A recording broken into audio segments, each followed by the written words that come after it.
ناظرین ایک اور بڑی اچنبے کی بات وہ یہ ہے، یہاں پہ جو مسلم ممالک کا کردار ہے وہ انتہائی مشکوک ہے۔ اگر ہم اردن کی ہی بات کریں تو اردن کیا کر رہا ہے؟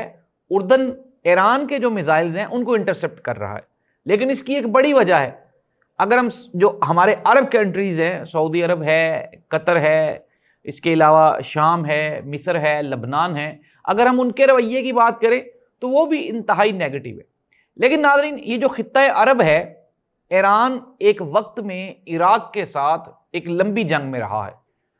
یہ جو کنٹری ٹو کنٹری سچویشنز ہوتی ہیں یہ مذہب سے بالا تر ہوتی ہیں، لیکن جو کفار اور یہود کی سازش ہے ایران کے خلاف وہ اب کھل کے سامنے آ گئی ہے۔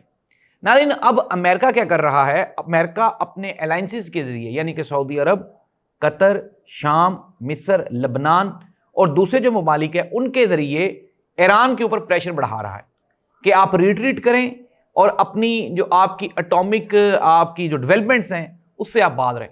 کل رانا ثناء اللہ صاحب کا ایک بیان تھا، اس میں انہوں نے کہا کہ ایران کو چاہیے کہ وہ جو اپنے جوہری ہتھیاروں کے جو معاملات ہیں اس کو وہاں پہ کنٹرول کرے اور بات چیت میں آئے۔ ناظرین آپ کو میں ایک بڑی خبر دینے جا رہا ہوں۔ اسرائیلی وزیر اعظم نیتن یاہو نے یہ کہا، انہوں نے کہا کہ ہم سے ایک بہت بڑی غلطی ہوئی، ایک چونک ہو گئی، اور وہ یہ ہے کہ ہم نے ایک اسلامی ملک کو اٹامک طاقت بننے دیا۔ ان کا اشارہ پاکستان کی جانب تھا۔ ہمیں چاہیے تھا، یہ نیتن یاہو کہہ رہا ہے، نیتن یاہو نے یہ کہا کہ ہمیں چاہیے تھا کہ ہم پاکستان کو بھی روکتے، لیکن اب ہم ایران کو روکیں گے۔